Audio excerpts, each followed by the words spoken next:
Last week, we talked about factoring. We even worked on visualizing what was being done when we were factoring. So when factoring, you're given the total, and we're separating it into equal groups. So last week, we had a visual seeing we had a total amount of popcorn and a total amount of hot dogs, and we had to separate that into as many equal groups as we can. We want to be sure that it's as many groups. Sometimes there are a lot of factors and a lot of possibilities, so we want to find the greatest common factor. We want to start by looking at the 24 and the 22. These are the numbers that we are considering the factors of. So we have to ask ourselves, what number can we divide 24 by and also divide 22 by? So a factor are the numbers that you multiply together to give you 24 or to give you 22. You are welcome to list the factors of that number if it's helpful. As the numbers are bigger, it's easier if you list the factors, but not necessarily something you have to do. I'm gonna list the factors so that we can see. Factors. Let's do 24 has 1,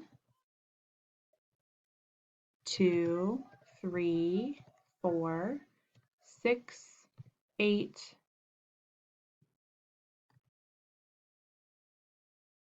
12, and 24. It has a lot of factors. 22 doesn't have as many.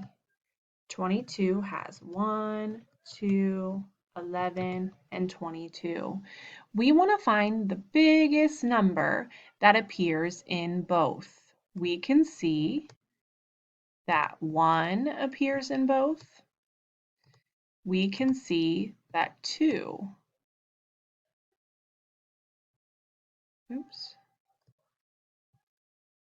appears in both.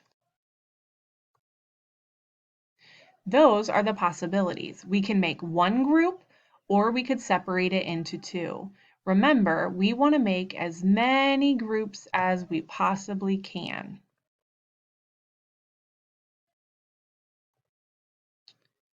Okay. So we have to ask ourselves, what's the biggest one or 2? So since 2 is the biggest, we want to divide both of these by 2. So let's divide it by 2.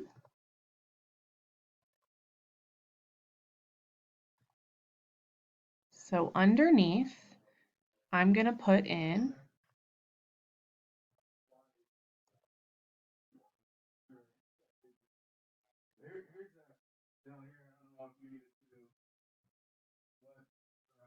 okay.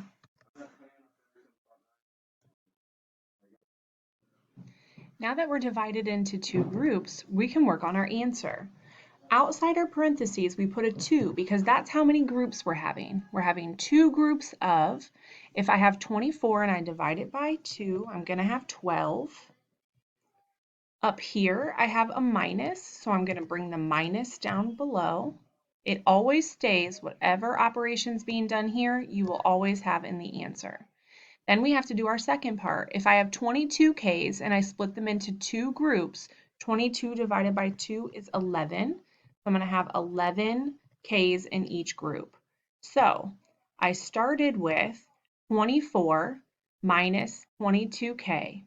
I divided it into 2 groups.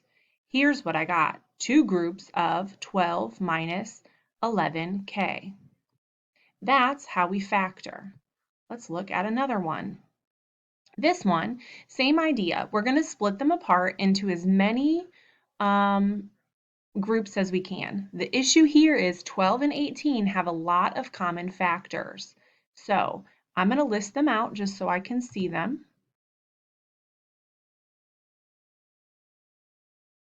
Okay, my factors of 12 are 1, 2, 3, 4, 6, and 12. You want to be sure you don't skip any. That's a really important part. If you skip one, chances are you could have missed the biggest one, and so you're not going to get the correct answer. While you may have factored correctly, you didn't find the biggest group. 1, 2, 3. Let's see. 1, 2, 3, 6, 9, 8. Oh, that says 8. 9, 18. So here, the numbers we have in common are 1,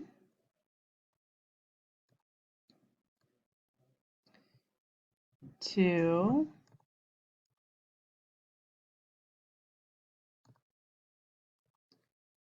3,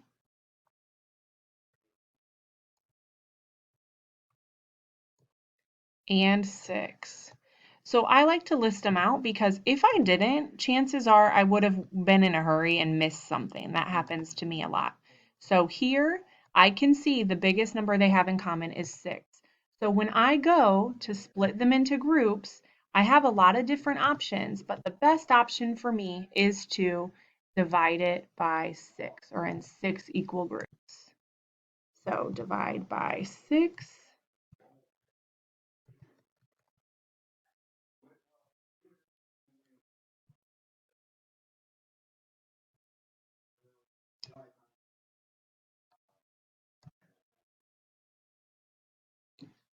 All right, we know we're dividing by 6, so we're going to have 6 groups.